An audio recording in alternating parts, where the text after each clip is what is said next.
अच्छा, तो आज के लेक्चर में हम बात करेंगे पावर ऑफ कॉम्प्लेक्स नंबर्स की। तो पावर हमारे पास दो तरह के हो सकते हैं। एक जो है वो एग्जैक्ट इंटीजर हो सकता है, ठीक है, और एक जो है वो नॉन इंटीजर्स हो सकते हैं, ठीक है। अच्छा, तो नॉन इंटीजर्स मतलब कि एक तो हमारे पास जैसे पावर्स आते हैं कि 2 है, 10 है, 20 है, 25 है, और दूसरा लेट सपोज हमारे पास पावर्स आते हैं कोई स्क्वायर रूट की फॉर्म में या 1/2 की फॉर्म में, ठीक है।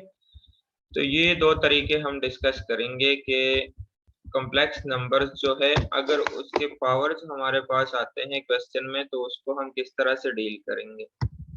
तो एक तो सिंपल, जैसे आप लोगों ने पहले भी 9th-10th में पढ़ा होगा कि लेट सपोज आयोटा स्क्वायर है, ठीक है। तो आयोटा स्क्वायर हमारे पास बराबर होता है -1 के, ये तो सबको पता है, ठीक है। इसी तरह अगर हम इसकी पावर लेट सपोज हम ले 6, तो फिर हम इसको किस तरह लिखते हैं। ये जो 6 होता है इसके हम फैक्टर्स बना लेते हैं, और वो फैक्टर्स किस तरह बनाते हैं कि इसको हम लिख सकते हैं आयोटा स्क्वायर, ठीक है, और होल पावर 3। जब हम इसको इस फॉर्म में लिखते हैं तो ये पावर्स आपस में मल्टीप्लाई होते हैं, 2 और 3 मल्टीप्लाई होगा 6 आ जाएगा। अब इसको इससे यहाँ पे देखो, आयोटा स्क्वायर हमारे पास -1 के बराबर होता है, ठीक है। इसको हम लिख सकते हैं -1 पावर 3, और लास्ट पे इसका आंसर आ जाएगा -1, ठीक है। इसी तरह लेट सपोज अगर हमारे पास हो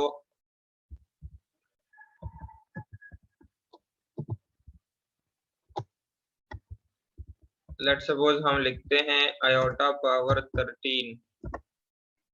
ये तो देखो, ये जो पावर्स हमारे पास आए हैं ये है इवन पावर्स, ठीक है।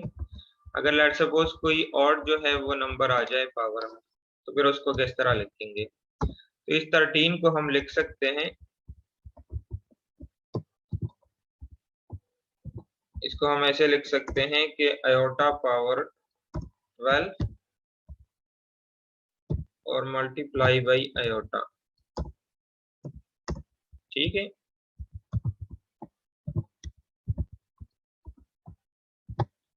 अब देखो आयोटा पावर 12 और आयोटा पावर 1, तो हमें पता है जब बेसिस सेम होते हैं तो पावर आपस में प्लस हो जाते हैं, ठीक है, और वो मल्टीप्लाई फॉर्म में हो तो पावर जो है वो आपस में प्लस हो जाते हैं। तो दोबारा अगर हम इसको लिखें तो दोबारा हमारे पास ये आयोटा पावर 13 आ सकता है, ठीक है। अब हम इसको सिंप्लीफाई कर लेते हैं।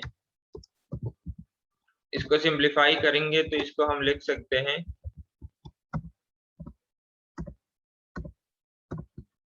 आयोटा पावर 2, ये अभी मैं इस 12 को लिख रहा हूँ, आयोटा पावर 2 और होल पावर 6, ठीक है, ये आ गया, और साथ में मल्टीप्लाई बाई आयोटा, ठीक है। तो इसको लिखेंगे तो ये हमारे पास आ जाएगा, यहाँ से वैल्यू आ जाएगी -1, और -1 पावर 6 करेंगे तो आंसर आ जाएगा 1, ठीक है। मतलब क्योंकि पावर जो है वो इवन नंबर है यहाँ पे, तो आयोटा स्क्वायर से अगर -1 आ जाता है तो आंसर जो है वो प्लस की फॉर्म में आएगा, ठीक है, और साथ में इनटू आयोटा, ठीक हो गया। तो इसका आंसर आ जाएगा आयोटा। तो अगर हमारे पास सिंपली जो है वो आयोटा के पावर्स आ जाए तो उसको तो हम इजीली डील कर सकते हैं। अब अगर लेट सपोज इस तरह का कोई क्वेश्चन आता है कि लेट सपोज यहाँ पे हम लिख देते हैं 5 प्लस आयोटा और इसका होल स्क्वायर। ठीक है, तो इसको भी हम वैसे इजीली सॉल्व कर सकते हैं कि ये हमारे पास स्क्वायर का फार्मूला है और हमें पता है कि a plus B whole square ये हमारे पास बराबर होता है, a plus B whole square का फार्मूला लगाते हैं। आसान है, ये तो सबको आता होगा, a स्क्वायर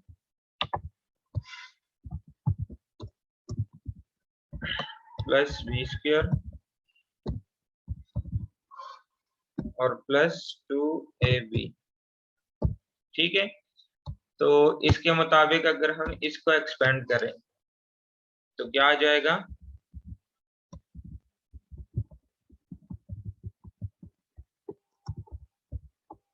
ये हमारे पास आ जाएगा 5 का स्क्वायर। ठीक है, और प्लस आयोटा का स्क्वायर और plus 2 into 5 into iota. Clear है, सिंपल फार्मूला हमने एक्सपेंड किया है जो a plus B whole square का फार्मूला है। ठीक है, तो यहां से हमारे पास 5 स्क्वायर से आ गया 25 प्लस आयोटा स्क्वायर से आ गया -1।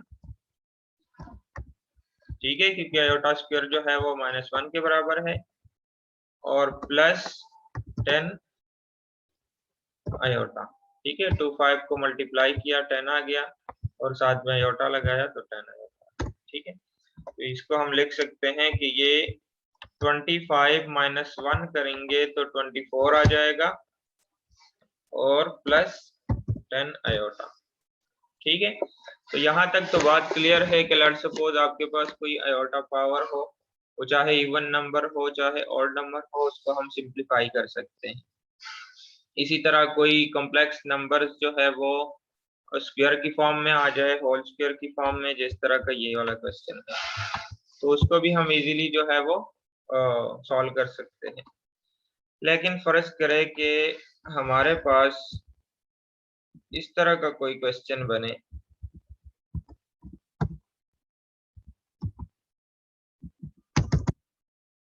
कि क्वेश्चन है हमारे पास let's suppose 1 plus iota power 22। ठीक है, अब देखो पिछला जो हमारा क्वेश्चन था तो वो सिंपल जो है स्क्वायर की फॉर्म में था और हमने उसके लिए फार्मूला जो है वो ओपन किया a प्लस बी का होल स्क्वायर वाला और उसको हमने इजीली सॉल्व कर दिया। लेकिन फॉर एग्जांपल हमारे पास पावर्स जो है वो ज्यादा आ जाए, वो 4 हो, 5 हो, 6 हो, 9 हो, 10 हो। ठीक है, तो फिर उसको हम किस तरीके से सॉल्व करेंगे, तो इसके लिए हम एक फार्मूला यूज करते हैं।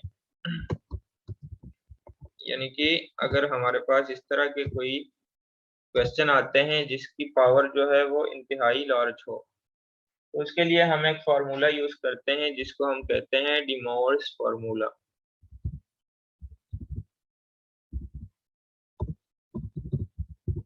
ठीक है, अब ये जो डी मोर्स फार्मूला है ये असल में अप्लाई होता है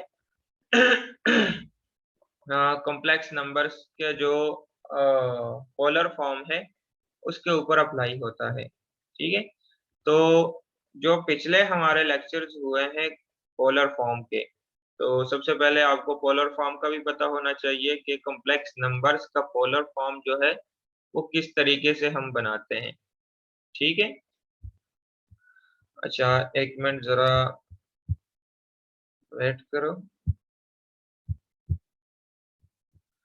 अच्छा, तो ये जो हमारे पास डी मोर्स फार्मूला है ये असल में अप्लाई होता है पोलर फॉर्म के ऊपर। ठीक है, और आप लोगों को पता है लास्ट टाइम जो हमने पोलर फॉर्म डिस्कस किया था लास्ट लेक्चर में, तो वो हमारे पास बराबर था r into cos theta plus iota sine theta के।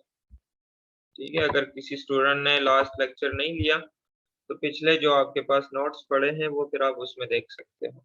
ठीक है, अब जब हमारे पास कोई लार्ज पावर आती है, जैसे लेट्स सपोज यहाँ पे है कि 1 प्लस आयोटा हमने एक कॉम्प्लेक्स नंबर लिया है और उसकी पावर 22 है। तो 22 के लिए हमारे पास कोई डायरेक्टली फार्मूला नहीं है कि जैसे हमारे पास a plus B whole square का फार्मूला था और उसको हमने आसानी के साथ एक्सपेंड कर दिया। तो फिर जब इस तरह की पावर आती है उसके लिए हम क्या करते हैं कि ये वाला फार्मूला यूज करते हैं। ठीक है, और ये फार्मूला क्या करता है, तो यहाँ पे हम जनरल फॉर्म में लेट्स सपोज इसकी पावर लेते हैं n। ठीक है, दोनों साइडों पे लेट्स सपोज आप एज्यूम कर ले कि ये हमारे पास जनरल फॉर्म है z पावर n। तो ये जो n है ये फिर कुछ भी हो सकता है, लेट्स सपोज यहाँ पे 22 है तो आप कह सकते हो कि n इज इक्वल टू 22। ठीक है, पहले हम इसको जनरल फॉर्म में डिस्कस कर लेते हैं। तो इसको अगर हम लिख के, सॉरी ये जो r है ना ये भी इसके बीच में है, इसको इस तरह लिखते हैं। ठीक है, ये जो पावर है n ये दोनों के ऊपर है, ये r के ऊपर भी है और ये cos थीटा और sin थीटा के ऊपर भी है। ठीक है, तो इसको अगर हम लिख के, तो इसको हम इस तरह भी लिख सकते हैं कि ये जो पावर है ये आ जाएगा इसके ऊपर भी। ठीक है, और यहाँ पे इसके ऊपर भी। क्लियर है, अब यहाँ से पावर खत्म हो गया, यानी कि जो n था जो दोनों के ऊपर था तो हमने उसको इंडिविजुअली एक एक के ऊपर पावर बना दिया। अब जो ये चीज है ना, डिमॉरिस फार्मूला क्या करता है, वो इस चीज को लेता है पोलर फॉर्म को। ठीक है, तो ये आपके पास बराबर आ जाता है, तो यहाँ से खत्म कर देता हूँ, और ये पावर इधर आके एंगल के साथ जो थीटा है इसके साथ मल्टीप्लाई हो जाता है। ठीक है, इसको हम ऐसे लिखते हैं इसमें, और इसको ब्रैकेट में कर देते हैं ताकि आप लोगों को पता चले। ठीक है, ये भी ऐसे कर दो इसको। अच्छा, अब देखो, अब ये जो डिमॉरिस फार्मूला है इसने क्या किया कि जो पावर है, पावर यहाँ पे थीटा के साथ मल्टीप्लाई हो जाता है। अब यहाँ पे हमारा प्रॉब्लम जो है वो सॉल्व हो गया। सॉल्व इस तरह से हो गया कि लेट्स सपोज आपके पास अब कोई भी पावर हो, चाहे वो 100 हो चाहे वो 50 हो, तो उसको हम थीटा के साथ मल्टीप्लाई करें और फिर कैलकुलेटर के साथ cos 100 या cos 200 अगर हम फाइंड आउट करें तो इजीली कर सकते हैं। ठीक है, तो जो ये वाली फॉर्म है इसको हम इस तरह लिख सकते हैं कि किया जाएगा और साथ में इसकी जगह पे ये आ जाएगा। ठीक है, तो अब देखो किस तरह से क्वेश्चन जो है वो सॉल्व करना आसान हो गया कि हम ये वाला फॉर्म जो है ये यूज करेंगे फॉर एनी क्वेश्चन जिसकी पावर आपके पास 4 हो, 6 हो, 10 हो, 20 हो, मतलब के तो पावर जो है वो लार्ज नंबर हो। तो लेट्स सपोज यहाँ पे हमने जो क्वेश्चन लिया है इसी को हम सॉल्व करते हैं इसके जरिए और देखते हैं कि इसको हम किस तरह से डील करेंगे। अच्छा, जो मैंने आप लोगों को पेजेस भेजे हैं ना उसके ऊपर भी है और यहाँ पे भी हम इसको ट्राई कर लेते हैं। अच्छा, अब अगर आप लोगों को याद हो तो 1 प्लस आयोटा के लिए हमने एक पोलर फॉर्म बनाया था। ठीक है, लास्ट लेक्चर में, क्योंकि अगर कोई स्टूडेंट उसमें एब्सेंट था तो वो जो नोट्स है आपके पास उसमें आप देख सकते हो। पोलर फॉर्म भी हमने यहाँ पे लिखा हुआ है जो कि इसके बराबर है r into cos theta plus iota sine theta.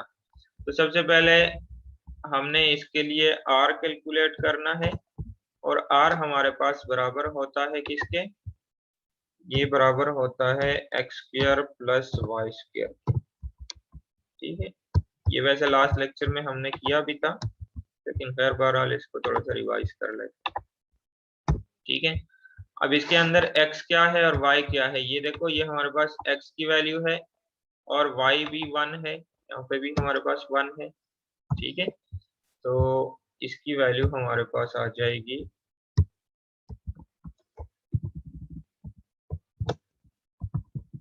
√2। ठीक है, यानी कि 1 स्क्वायर प्लस 1 स्क्वायर, तो यहाँ से भी आंसर 1 आ जाएगा, यहाँ से भी 1 आंसर आ जाएगा, तो ये आ जाएगा √2। ठीक है, ये एक्स वाई की वैल्यूज हमने कहाँ से ली, तो एक्स वाई की वैल्यूज हमने यहाँ से ली है। पहली वैल्यू आपके पास एक्स की होती है, दूसरी जो वैल्यू है वो वाई की होती है। तो यहाँ पे हमारे पास आयोटा के जो कोएफिशिएंट में है वो 1 है, तो एक्स भी 1 है और वाई भी 1 है, दोनों का हमने यहाँ पे पुट कर दिया, तो आर की वैल्यू आपके पास आ जाएगी √2। ठीक है, अच्छा, फिर उसके बाद नेक्स्ट स्टेप में हम क्या करते थे कि जो एंगल है वो डिसाइड करते। ठीक है, तो एंगल के लिए हम यूज करते थे टेंजेंट थीटा, और ये बराबर था किसके, y/x के। ठीक है, और फिर हम इसको लिखते हैं कि थीटा हमारे पास बराबर होता है, ये बराबर होता है किसके,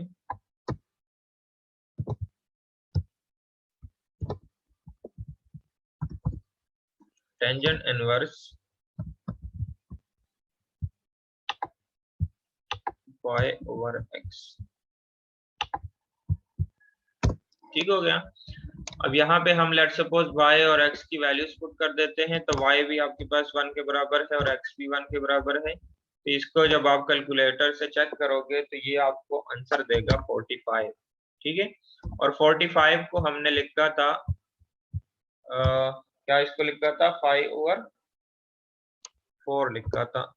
5 यहाँ पे ढूंढ लेता हूँ, ये 5/4। ठीक है, तो ये हमारे पास थीटा का आंसर आया था। अब देखो ये जो थीटा का आंसर आया है, तो थीटा जो है वो फॉल कर रहा है फर्स्ट क्वाड्रेंट में। फर्स्ट क्वाड्रेंट में किस तरह फॉल कर रहा है कि यहाँ पे आप इसको देखो, तो आपके पास एक्स वाई दोनों जो है वो पॉजिटिव है। तो फर्स्ट क्वाड्रेंट में जो हमारे पास आर्गुमेंट z था, तो आर्गुमेंट z हमारे पास बराबर था फर्स्ट क्वाड्रेंट का, किसके बराबर था, थीटा के। ठीक है, लास्ट के जो नोट्स पढ़े हैं आप साथ साथ उसको भी देख सकते हो। और थीटा हमारे पास यहाँ पे किसके बराबर है, ये बराबर है, कंट्रोल सी करो इसको, और थीटा हमारे पास बराबर है 5/4 के। ठीक है, तो अब इसके लिए हम कॉम्प्लेक्स फॉर्म लिख देते हैं।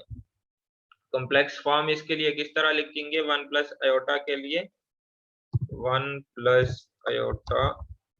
अब हम सिर्फ इसके लिए जो है वो कॉम्प्लेक्स फॉर्म लिख रहे हैं 1 प्लस आयोटा का, अभी हम स्क्वायर नहीं ले रहे। ठीक है,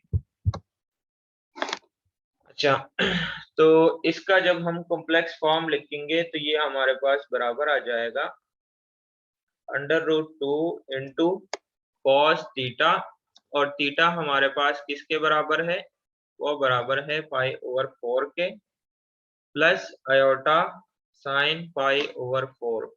तो इसका जब हम कॉम्प्लेक्स फॉर्म लिखेंगे तो ये आपके पास बराबर आ जाएगा √2 इंटू कॉस थीटा है, तो थीटा किसके बराबर है, थीटा बराबर आया है 5/4 के। ठीक है, तो यहाँ पे आ जाएगा cos 5/4, ब्रैकेट में कर दो, और प्लस आयोटा साइन, और थीटा की जगह पे आ जाएगा 5/4। ठीक हो गया, तो ये तो हमारे पास आ गया कॉम्प्लेक्स फॉर्म। अब हम इसके लिए जो है वो पावर लेते हैं। ठीक है, क्योंकि डिमॉर्गन्स फार्मूला जो था वो अप्लाई होता है पोलर फॉर्म के ऊपर। तो सबसे पहले हमने क्या करना है कि जो आपको क्वेश्चन गिवन होगा उसको, उसका पोलर फॉर्म आपने लेके आना है। जब पोलर फॉर्म आपके पास बन जाएगा तो उसके बाद आप जो है वो उसके ऊपर पावर अप्लाई कर सकते हो। तो जो हमारा क्वेश्चन था आयोटा पावर 22 का, तो दोनों साइड्स पे पावर जो है वो 22 हम लगाएंगे, इस साइड पे भी और इस साइड पे भी, क्या गया 22। ठीक है, अब ये जो 22 पावर है, ये 22 पावर इसके ऊपर भी है, ये जो आर था, और पूरा इसके ऊपर भी है। तो हम इन दोनों के ऊपर अलग अलग लगा देते हैं।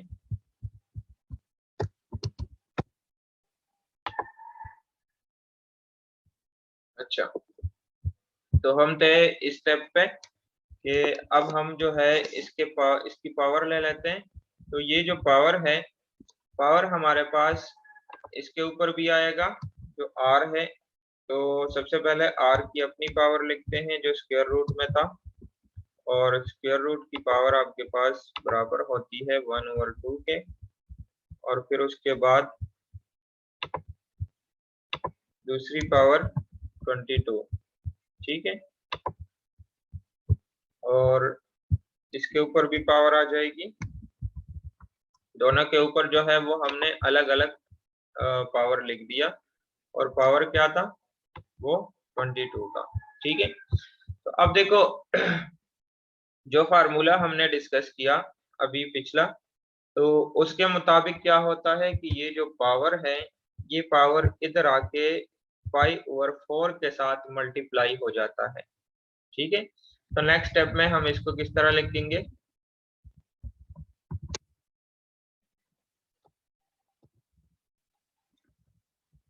तो अब लिखो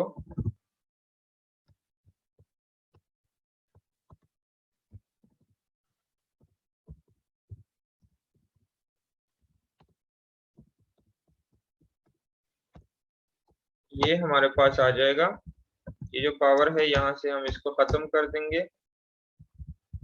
ये आ जाएगा यहाँ पे 22 इंटू पाई/4 और 22 इंटू पाई/4, और इसको आप सिंप्लीफाई करोगे तो ये देखो ये 1/2 है, और ये पावर जो है 22 होल पावर, तो ये 2 और 22 इसके साथ कैंसिल हो जाएगा, तो इसकी पावर आ जाएगी 11।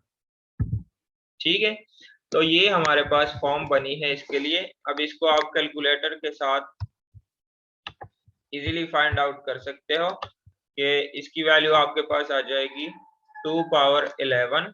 वो आप कैलकुलेटर से फाइंड कर सकते हो, 2/11 लिखो, इक्वल करो जो भी आपके पास आंसर बनता है नेक्स्ट स्टेप में उसको लिख लो, और इसको आप सिंप्लीफाई करो।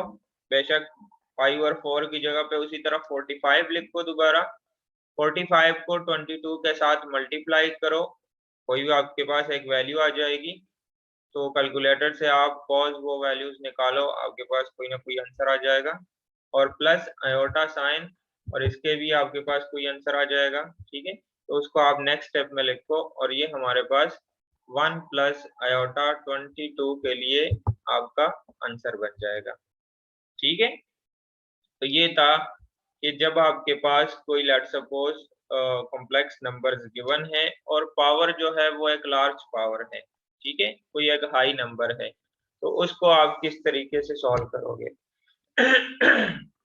यहाँ पे हम एक दूसरा क्वेश्चन देखते हैं ताकि आप लोगों को क्लियर हो जाए अच्छी तरह से, कि आप देखो पेज नंबर कौन सा है, एक मिनट।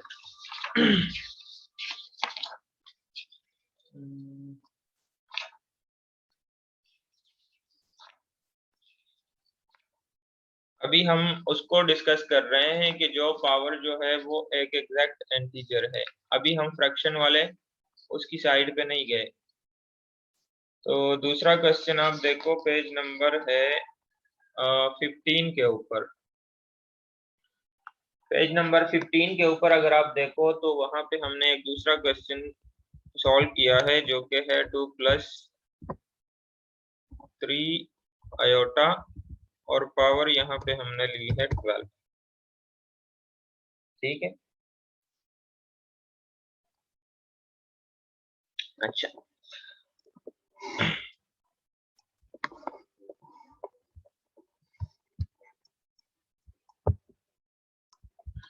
अच्छा, एक दूसरा क्वेश्चन ट्राई कर लेते हैं।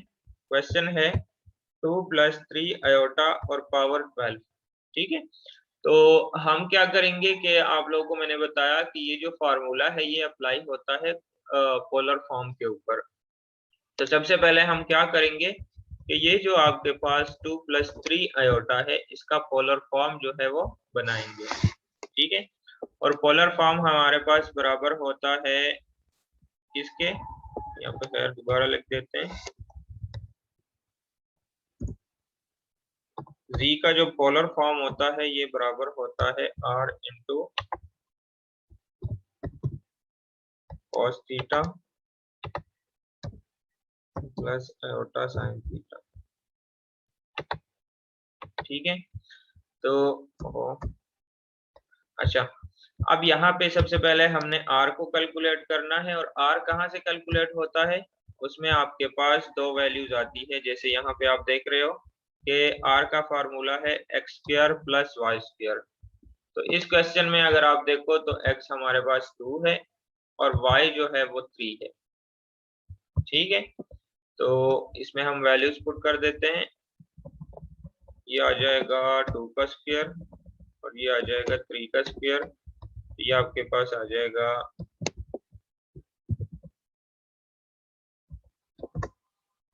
4 + 9 = 30। ठीक हो गया। तो ये तो आपके पास प्रॉपर जो सोल्यूशन है ना वो फिर उस पेजेस के ऊपर है, प्रॉपर सोल्यूशन फिर आप वहां से देख सकते हो। बहरहाल यहाँ से भी आप इसको लिख सकते हो, कोई मुश्किल नहीं है।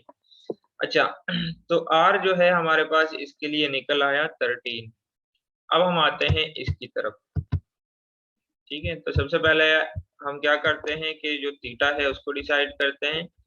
वही सेम फार्मूला यूज होगा। tan थीटा आपके पास y/x के बराबर है। थीटा बराबर आ जाएगा tan इनवर्स y/x के। तो यहाँ पे y आपके पास 2 के बराबर है, और जो y है, सॉरी, y जो है ये 3 के बराबर है, और x जो है ये बराबर है 2 के। तो जब आप इसको कैलकुलेटर के साथ सॉल्व करोगे, बहरहाल आप चेक भी कर सकते हो, तो ये आपको कोई आंसर देगा 56। ठीक है, अच्छा, तो अब आप देखो कि जो थीटा है, थीटा किस क्वाड्रेंट में फॉल कर रहा है। थीटा जो है वो लाई कर रहा है फर्स्ट क्वाड्रेंट में। फर्स्ट क्वाड्रेंट में इसलिए लाई कर रहा है क्योंकि दोनों जो है x भी पॉजिटिव है और y भी पॉजिटिव है। ठीक है, और फर्स्ट क्वाड्रेंट में थीटा जो है वो थीटा के बराबर होता है। ठीक है, और थीटा हमारे पास यहाँ पे आ गया है 56। ठीक हो गया। अच्छा, हम यहाँ पे थे इस स्टेप पे कि थीटा जो है ये लाई कर रहा है फर्स्ट क्वाड्रेंट में, और फर्स्ट क्वाड्रेंट में हमारे पास आर्गुमेंट z जो होता है वो थीटा के बराबर होता है, और थीटा की वैल्यू हमारे पास आ गई है 56। ठीक है, तो अब हम लिख सकते हैं 2 + 3 आयोटा को। r जो है ये आ गया है √13, और जो थीटा है ये बराबर है 56 के, और थीटा 56। तो ये आपके पास आ गया पोलर फॉर्म। ठीक है, ये आ गया 2 + 3 आयोटा के लिए पोलर फॉर्म बन गया।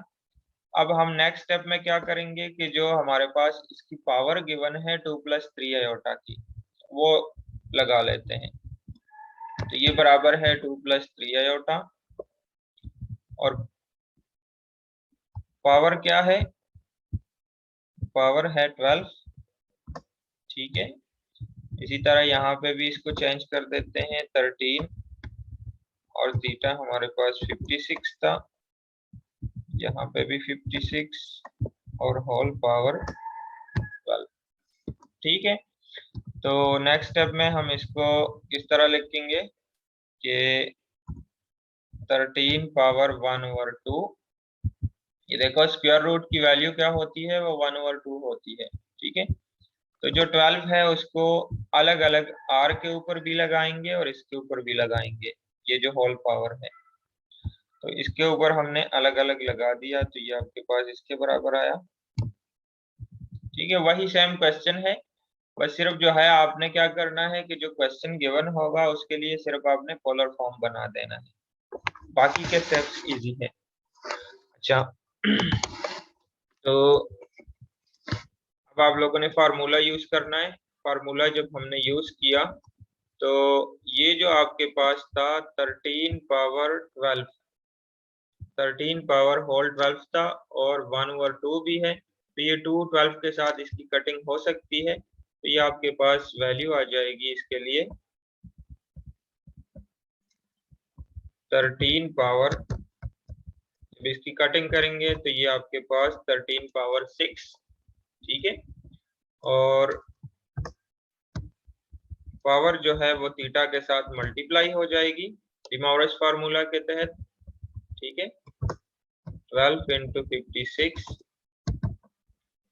अब देखो अब इसको आप कैलकुलेटर के साथ कर सकते हो, 13 पावर 6 करो, कोई आंसर आ जाएगा उसको लिखो, और 12 और 56 को पहले मल्टीप्लाई करो और फिर कॉज ऑफ दिस वैल्यू, तो कोई ना कोई आंसर आ जाएगा। इसी तरह आयोटा साइन 12 और 56 को मल्टीप्लाई करो, जो आंसर आ गया तो साइन ऑफ दिस नंबर, ठीक है, तो उसका भी कोई आंसर आ जाएगा, तो ये आपके पास बराबर आ जाएगा cos this plus iota sine this, और ये आपके पास इसका आंसर होगा, ठीक है। तो इसको बेशक आप कैलकुलेटर के साथ बाद में देख लेना। तो ये तरीका था कि जब आपके पास पावर जो है वो एक लार्ज नंबर हो तो उसको हम किस तरह से डील करते हैं, ठीक है। तो यहाँ तक जो है वो एग्जैक्ट इंटीजर का पावर था, और फिर हम इसके बाद डिस्कस कर लेते हैं कि लेट्स सपोज पावर अगर स्क्वायर रूट की फॉर्म में आ जाए, फ्रैक्शन की फॉर्म में हो, तो फिर उसको हम किस तरह से सॉल्व करेंगे। अब बीच में आप लोगों को कोई क्वेश्चन हो तो आप लोग पूछ सकते हो।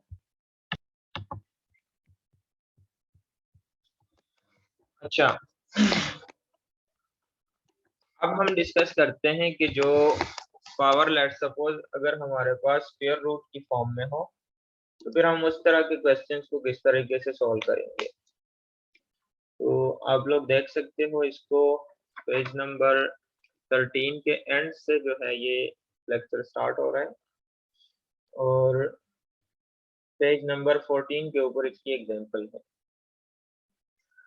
अब देखो पिछला जो था इसमें हमने सिंपल फार्मूला यूज किया और उसको हमने आसानी के साथ उसका पोलर फॉर्म बना के तो उसको लास्ट तक हम लेके गए। अब अगर आपके पास क्वेश्चन आता है कोई इस टाइप का कि क्वेश्चन है हमारे पास लेट सपोज 1 प्लस आयोटा और पावर क्या है, स्क्वायर रूट है, ठीक है, तो फिर इस स्क्वायर रूट को हम किस तरीके से सॉल्व करेंगे। पिछले में हमने यूज किया था प्रिंसिपल आर्गुमेंट, ठीक है, आप लोगों ने आर्गुमेंट के दो टाइप्स पढ़े थे, एक प्रिंसिपल आर्गुमेंट था, दूसरा जनरल आर्गुमेंट था।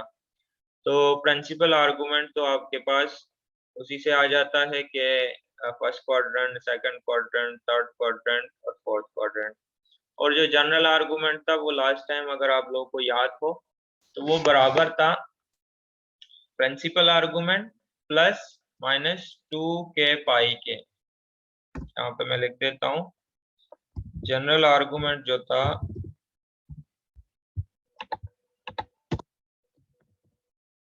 General argument of C,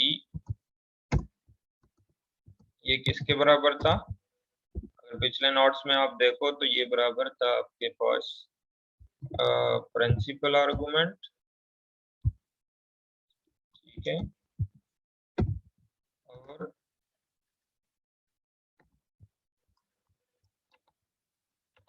+-2k के,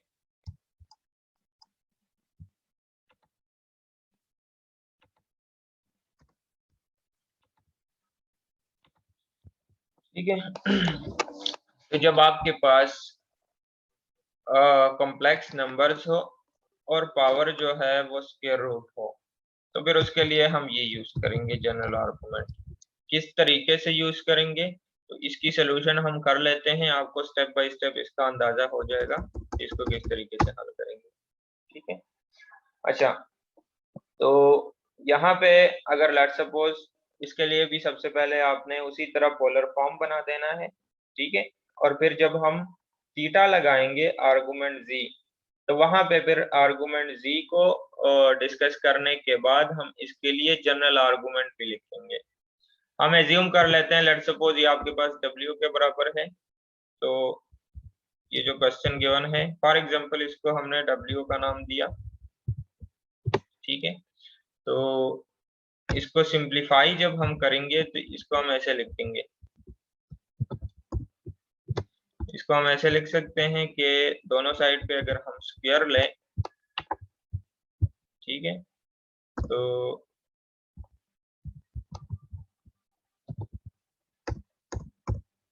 इसको हम ऐसे लिख सकते हैं कि 1 प्लस आयोटा का होल स्क्वायर और स्क्वायर रूट, तो स्क्वायर और स्क्वायर रूट कैंसिल आउट हो गए और ये आ गया आपके पास w square is equal to 1 plus iota.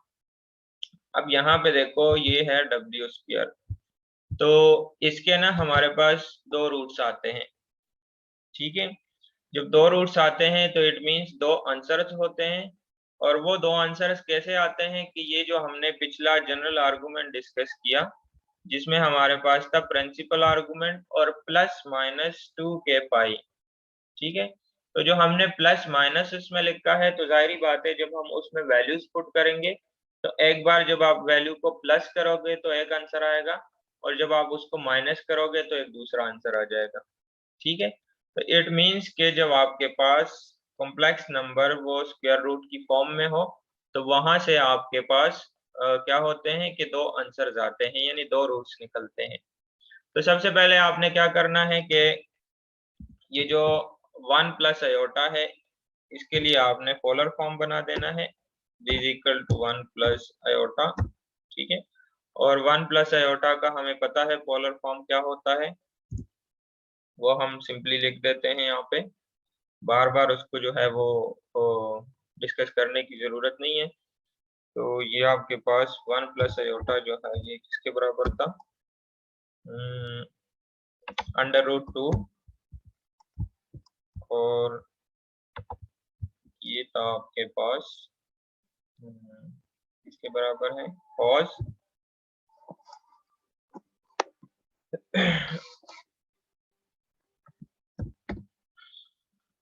अब देखो cos थीटा हम सिंपल पहले हम सिर्फ cos थीटा लिखते हैं फिर इसमें वैल्यूज पुट करते हैं, cos theta plus iota sin theta. अब हम इसको सिर्फ यहाँ पे ये वाला जो पार्ट है ना इसको हम उसी तरह जनरल में लिख रहे हैं, अभी हम थीटा की वैल्यू नहीं पुट कर रहे हैं, ये जो यहाँ से इसके पोलर फॉर्म की वैल्यू आई थी पहले हम उसको लिख देते हैं ताकि आप लोगों को क्लियर हो जाए। इसके लिए जब आप लोगों ने थीटा लिखा ना पिछले क्वेश्चन में तो आर्गुमेंट z आपके पास बराबर आया था थीटा के, ठीक है, यानी कि फर्स्ट क्वाड्रेंट में है और फर्स्ट क्वाड्रेंट में ये आपके पास थीटा के बराबर होता है और इसकी वैल्यू आपके पास आई थी π/4 के,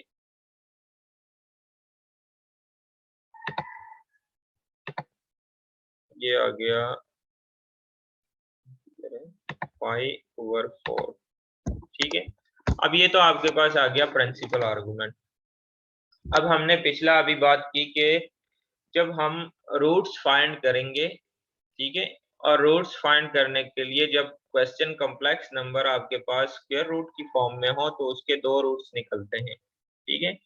और फिर उसके लिए हम क्या करते हैं कि जनरल आर्गुमेंट को यूज करते हैं। तो जनरल आर्गुमेंट हमारे पास किसके बराबर होता है, जनरल आर्गुमेंट आपके पास बराबर होता है प्रिंसिपल आर्गुमेंट के,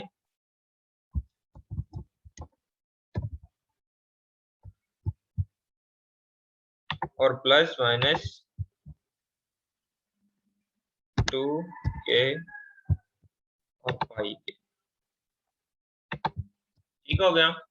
2 के पाई को भी लास्ट टाइम हमने डिस्कस किया था कि ये क्या चीज है, यानी के जो है ये आपके पास उसी तरह नंबर ऑफ रोटेशंस है कि वो जो कॉम्प्लेक्स नंबर होता है वो सर्कल के सर्कल में जो है वो मूव करता है, ठीक है।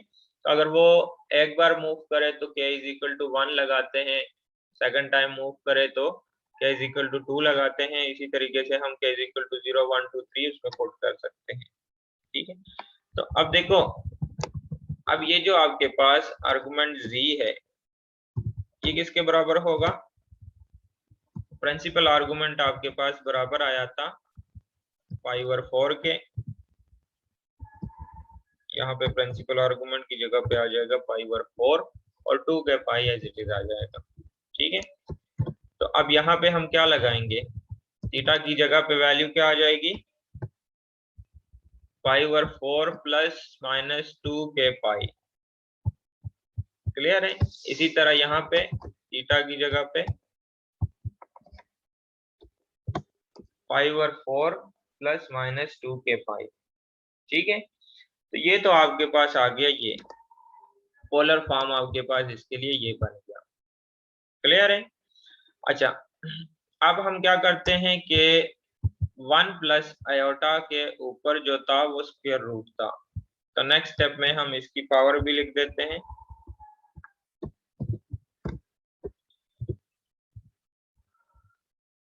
अच्छा, दूसरी बात मैं आपको बताऊं कि जब आप लोग इस वीडियो को देखोगे ना, तो सिर्फ देखने से नहीं ये आपको आएगा, जो एक एक स्टेप हम करते हैं, पेन और रजिस्टर आपके पास होगा, जो स्टेप आता है उसको आपने रजिस्टर में एज इट इज लिख देना है और उसको समझना है, यानी कि एक एक स्टेप आप बाय हैंड करोगे तो तब जाके आपको इसकी समझ आएगी कि कौन सा स्टेप कैसे हुआ है, क्योंकि यहाँ पे स्क्रीन पे सिर्फ आपको एक एक स्टेप नजर आ रहा है।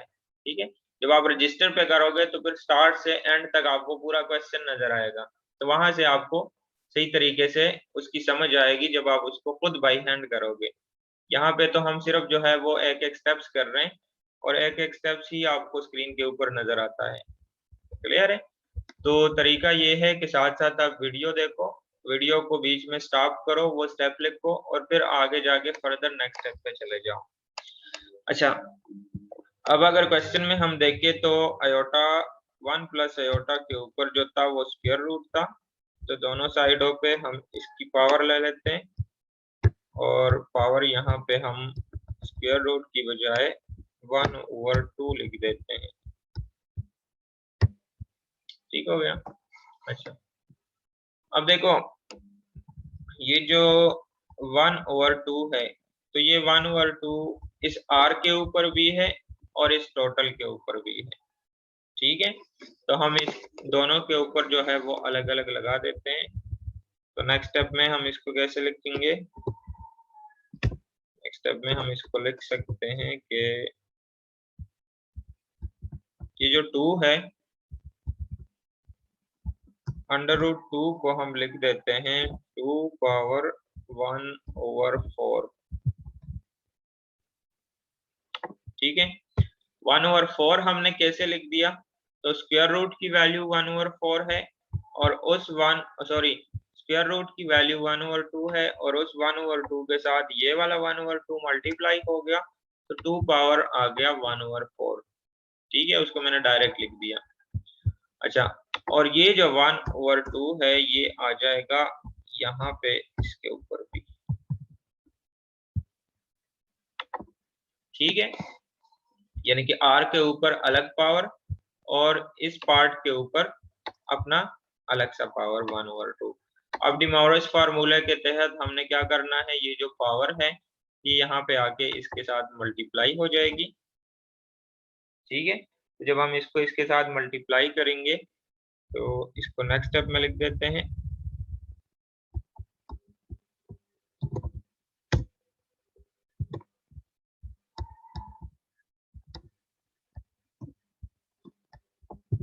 बेशक लिख भी तो ऐसे,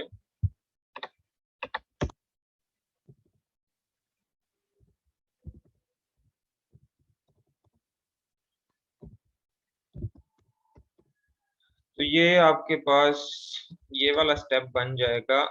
ये पावर जो है थीटा के साथ मल्टीप्लाई होगी तो ये आ जाएगा 1/2 स्टेरिक बेस।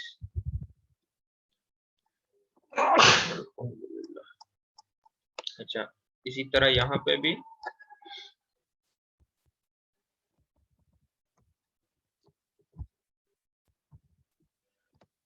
ठीक है।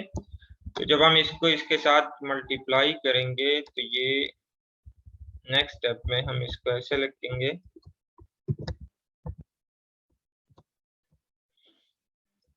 ये जो 1/2 है ये 5 और 4 के साथ मल्टीप्लाई होगा तो ये आ जाएगा 5/8, ठीक है। और इस 2 के पाई के साथ मल्टीप्लाई होगा तो 2 और 2 जो है वो कैंसिल हो जाएंगे। क्लियर है। इसी तरह यहाँ पे भी 1/2 5/4 के साथ मल्टीप्लाई होगा तो 5/8 आ जाएगा, और 1/2 जो है वो 2 के साथ मल्टीप्लाई होगा तो 2 और 2 कैंसिल हो जाएंगे। तो ये आपके पास लास्ट स्टेप आ गया, ठीक है, और ये आपके पास आंसर होगा। अगले स्टेप में आप इसको लिख सकते हो कि लेट सपोज आपके पास k जो है वो 0 हो। अब देखो ना k की वैल्यू भी हम लेट सपोज इसमें चेक कर लेते हैं। अब k की वैल्यू आपके पास कोई भी हो सकती है, 0 1 2 3 तक आप उसको लेट सपोज चेक करते हो। तो यहाँ पे फॉर एग्जांपल अगर हम पुट करें k इज इक्वल टू 0, ठीक है, अगर k is equal to 0 put करें तो ये देखो ये वाली जो टर्म है, जो ये वाला पार्ट है, ये आपके पास आ जाएगा क्या, ये 0 हो जाएगा, और ये आपके पास आ जाएगा 2 power 1/4 cos 5/8 plus iota sin 5/8 for k is equal to 1, sorry for k is equal to 0, ठीक है। लेकिन यहाँ पे अगर आप k is equal to 1 put करो, ठीक है, तो पहले लिखो put k is equal to 1, ठीक है, ये आपके पास आ जाएगा, कंट्रोल C करो इसको, और ये आपके पास बन गया। k इज इक्वल टू 1 करेंगे तो k की जगह पे हमने 1 पुट किया, ये खत्म हो गया, k की जगह पे 1 आया, ये भी खत्म हो गया। तो इसको आप इसी तरीके से लिख सकते हो। यहाँ पे देखो आपके पास दो आंसर आ सकते हैं, एक बार आप इसको प्लस करेंगे एक आंसर आ जाएगा, दूसरा 5/8 में से पाई को माइनस करोगे तो दूसरा आंसर आ जाएगा। इट मीन्स कि जब आप इसको सिंप्लीफाई करोगे तो आपके पास दो रूट्स आते हैं, ठीक है। इसी तरह आप k is equal to 2 put करो तो वैसे बेसिकली हम जो है वो 1 2 ही k की वैल्यू जो है वो 1 2 लगा के उसको, सिर्फ हमने क्या करना है कि हमें आइडिया हो कि हमारे पास अगर स्क्वायर रूट की फॉर्म बनती है तो उसको हम किस तरीके से सॉल्व करेंगे, ठीक है। बाकी हम k की वैल्यू कुछ भी पुट कर सकते हैं, 0 1 2 3, तो इस हिसाब से आपके पास ये लास्ट पे इसका आंसर आ जाएगा, ठीक है। आप उसको अलग अलग भी लिख सकते हो, इसको अगर आप अलग अलग लिखना चाहो तो आप इसको इस तरीके से लिख भी सकते हो, और नहीं भी लिखना चाहते तो उसको बेशक इसी तरह प्लस माइनस की फॉर्म में लिखो। यहाँ पे लेट सपोज हम इसका एक आंसर ले आते हैं तो प्लस की फॉर्म में लिखते हैं, ठीक है। तो ये आपके पास एक रूट आ गया, और दूसरा कैसे आएगा, इसको एक बार माइनस की फॉर्म में लिखो तो ये आपके पास दूसरा रूट आ जाएगा,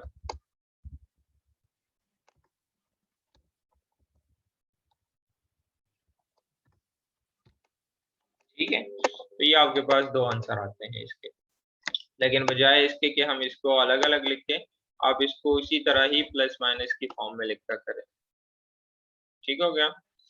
तो ये था आपके पास कि जब आपके पास let suppose integers sorry complex numbers जो है वो स्क्वायर रूट की फॉर्म में हो, फ्रैक्शन की फॉर्म में हो, तो उसको आप इस तरीके से, इसमें चेंज क्या आया, इसमें चेंज सिर्फ आ गया आर्गुमेंट, प्रिंसिपल आर्गुमेंट में और जनरल आर्गुमेंट में। तो प्रिंसिपल आर्गुमेंट को भी यूज करते हैं और जनरल आर्गुमेंट को भी यूज करते हैं थीटा की जगह पे, और जनरल आर्गुमेंट आपके पास बराबर होता है प्रिंसिपल आर्गुमेंट के और प्लस 2 के पाई के, ठीक है।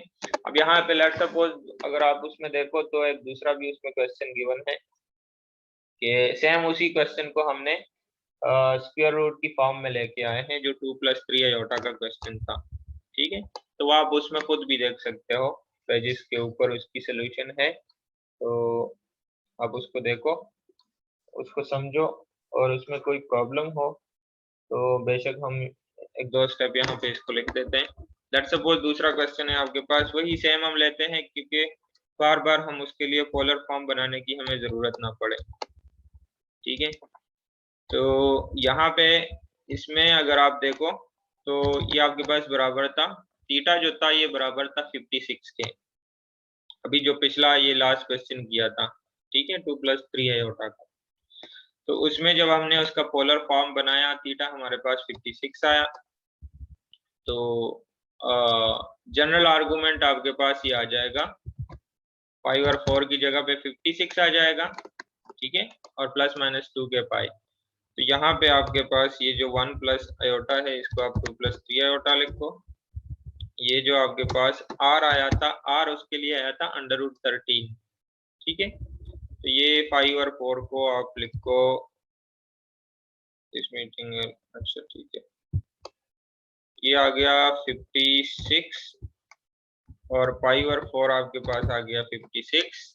ठीक है, तो इसको 1 और 2 की फॉर्म में लिख देते हैं, 3 आयोटा, ये आ जाएगा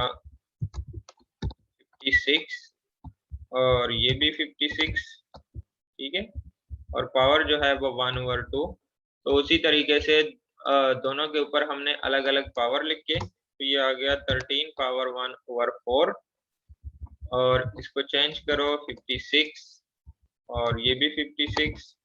फिर हमने उसके ऊपर ये फार्मूला लगाया, 1 ओवर 2 जो है वो थीटा के साथ मल्टीप्लाई होगा, तो ये 56, ये भी 56। ठीक है, और इसको भी चेंज करो, ये 13। फिर अगला स्टेप में क्या होगा, 13 पावर 1 ओवर 4। अब इसमें देखो ये जो 56 है, 56 डिवाइड बाई 2 करेंगे तो ये आ जाएगा आपके पास, यहाँ पे आ जाएगा 28। ठीक है, और 2 और 2 कैंसिल हो जाएंगे तो ± के पाई। इसी तरह यहाँ पे भी उसी स्टेप से आ जाएगा 28 और ± के पाई। तो ये आपके पास लास्ट का फॉर्म आ गया। फिर आप उसमें के की वैल्यू जो है वो 1 पुट करो, तो जो आंसर आ गया आपके पास उसको एज इट इज ± की फॉर्म में लिखो, और फिर उसके बाद k = 2 पुट करो, तो उसको आंसर को इसी तरह ही 2 उसके फॉर्म में लिखो, ± की फॉर्म में लिखो। ठीक है, अच्छा तो यहाँ तक आपके पास ये था कि अगर आपके पास कॉम्प्लेक्स नंबर हो तो कॉम्प्लेक्स नंबर्स को आप किस तरीके से सॉल्व करते हो। ठीक है, तो ये हमारे पास क्वेश्चन था, और मजीद आप प्रैक्टिस के लिए कुछ मैं क्वेश्चन भेज दूंगा।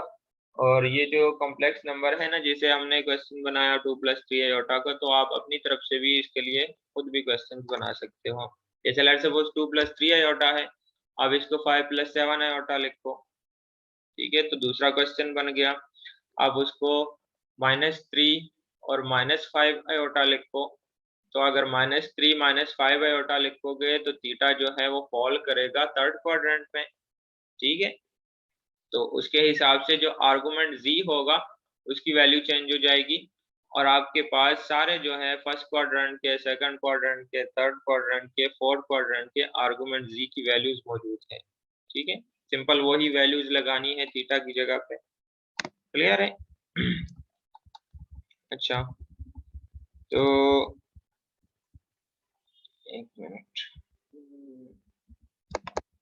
इसको ना आप मजीद सिंप्लीफाई कर सकते हो। जब आप इसको इसमें k की वैल्यू 1 पुट करोगे ना, तो ये आ जाएगा 28 और प्लस पाई की वैल्यू लगाओ।